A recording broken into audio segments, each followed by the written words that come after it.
Ono si muten mga kabomba damaten iti garad namat bati pa ing daw pulikit pitog nga minutong sakbay ti alas 12 iti madayam. Ito pa yung pasangbayan na ito yung special nga parang iti Bombo News Department mga kabombo. Ito yung kinsignan palaing iti ritin ay pasot iti programa ti Bombo Radio Philippines. Ito yung Christmas Around the World. Kaya mapantayo ijay Czech Republic. Bombo Radio Philippines presents Christmas Around the World. Ti Czech Republic wenno Czechia kat may sa pagilian sa Central Europe ang masarakan iti nagtangaan ti Germany, Austria, Slovakia kan Poland. Nalatak ti Czech Republic gapu kadagiti agkakapintas a Kastilyo na insigudan a beers kan atindog a pakasaritaan. Sa Czech Republic, iti rabi iti December 5, wenno iti Saint Nicholas Eve kat magagaran dagiti ubing amang padaan iti sasangpat ni Saint Nicholas. Kadaw yan kakuyog na ti maysa wenno na sursurok pa nga anghel kan Sayro. Damagan ni Saint Nicholas no nagbalin ang nasingpat dagiti ubing. Iti entero atawen kan kidawon na ti panagkanta wenno panagbitla dagiti ubing iti dani yung kan sukatan na retoy. Iti regalo kadaw yan at tsokolate kan prutas. Numot nagbalin asaan ang natulnog dagiti ubing. Ipaayan dagitoy dagiti Sayro iti uging. Ngumkas sa the Netherlands kanda duma pamilyan iti Europa, St. Nicholas Day kat nisi na a holiday sa Czech Republic. Talagang sineselebrate nila mostly sa closest family ko talaga nila. Very peaceful lang po, unlike po doon sa Philippines sa atin na talagang kahit sino talagang invited po sa atin. Dito po is mostly closest family lang po nila. Celebration po kasi nila ng Christmas Eve, which is December 24. Talagang more on family po talaga muna sila. 3 days po kasi ang celebration nila. December 24 po kasi is yung Christmas Eve nila. Then December 25 yung first day of Christmas. And then December 26 po is second day of Christmas nila. First week ng December hanggang January na po. When it comes to Christmas gift po, meron po. After po nung Christmas dinner nila. Pero yung Christmas caroling po, na katulad sa atin is, wala pong ganun. Yung nagbabahay-bahay po, wala po silang ganun dito.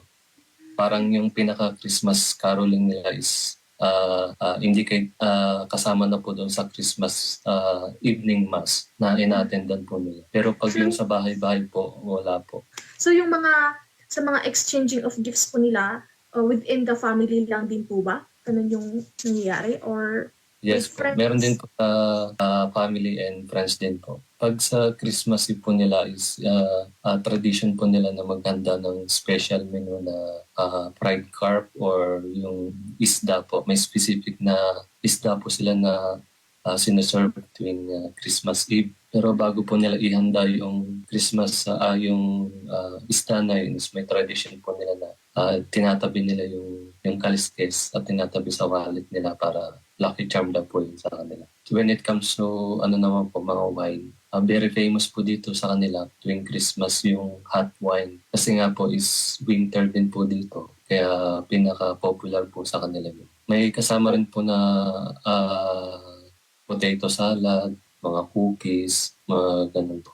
More on meat, pasta, ganun po. Mga bahay-bahay po. Karaniwan po kasi hindi masyado sila ma-display ng mga Christmas lights sa bahay-bahay. Pero may mga Christmas tree po sa loob. Sa loob nila talagang nag-decorate po sila. Pero hindi po katulad sa atin sa mga bahay-bahay na halos lahat may mga Christmas light, mga ganun po. Hindi po masyado. Pag sa mga ganun po is mga bonggang mga decorations, karaniwan po nakikita namin sa mga city, sa mga park, sa mga malls, ganun po. Yung display po sa labas, bihira po sila mag-display ng mga Christmas lights, mga ganun. Pero may mga Christmas tree po sila sa loob. More on sa loob po sila mag-display, pero sa labas po hindi po masyado. Wala po eh. Hindi po uso sa kanila yung mga Christmas party, lalo na po sa mga company. Usually po, pag mga Christmas party, talagang mga Filipino community po ang nag-organize. Para po yung mga Pinoy, when it comes to Christmas Day po is magsama-sama rin po para yung diwa po ng Pasko kahit nandito po sa ibang bansa is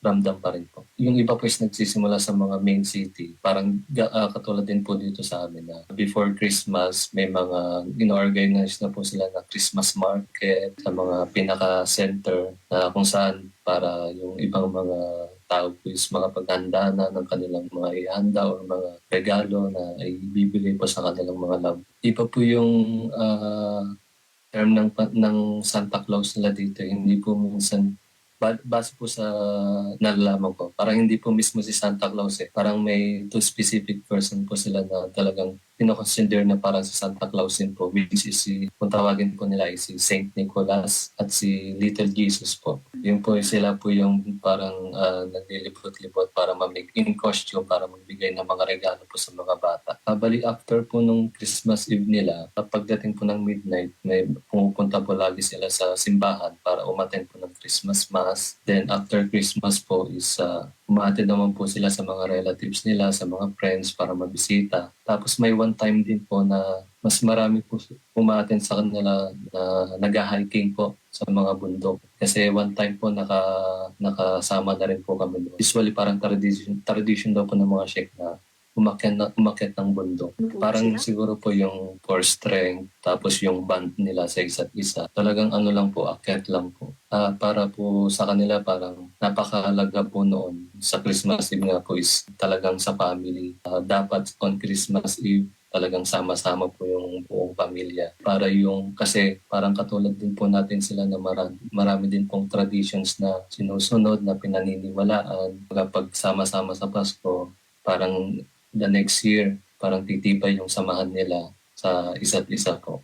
Sa language po nila, ang Merry Christmas po sa kanila is Vesele Vanoche. Vesele means Merry, then Christmas po is Vanoche. Vesele Vanoche, Pilipino. Tikang runa na selebrasyon ti Pasko sa Czech Republic kat iti Christmas Eve. Sumagmamano at tao ti agan ayunar iti naso panawen. Iti tarigagay da ang makakita iti parmata winupal tiing saknan iti The Golden Pig. Ngagparang iti diding sakbay ti pangrabii. Tinabalitukan a baboy kat kaipapanan na tinapintas agasat. May papaunag ti tradisyonal a pangrabii ti Paskwa, kabayatan ti Christmas Eve. Kadawyan at itaraon kat bukbuklan ti fish soup, manipod iti karpa na iprito a karpa, analokan ti potato salad. Kabayatan ti panangan dagiti umili ti Czech Republic iti pangrabii iti Christmas Eve, sumangpet ni Little Jesus, amang ipakay iti regalo kan ibati na ritoy iti sirok dagiti Christmas tree. Numangag dagiti ubing ti panag-uni ti kampana, kay papananang dati imbati ni Little Jesus a regalo iti sirok ti Christmas tree dagitoy. Kadawyan ngagkankanta iti sunata ti Paskwa dagiti pamilya sadyay iti abay dagiti Christmas trees. Kan apanday iti simbahan iti rabii, sakbay ti Paskwa wenno iti mismo nga aldaw ti Paskwa. At dapat iti pamati sa Czech Republic, ano ibarsak ti sapatos paturong iti likod, babaan iti abaga iti mismo nga aldaw ti Paskwa, kano ti ayan ti ramay apasat ti sapatos ti simmango iti ridaw, kay papanan na ati nangibarsak kat umadanin ang makiasawa. Iti pagsasaodag iti umili ti Czech Republic, ti Happy wenno Merry Christmas, kat Vesele Vanoche. Watch out for the next edition of Christmas Around the World. Various celebrations of Christmas by the different countries of the world. Only heard and seen at Bombo Radio Philippines.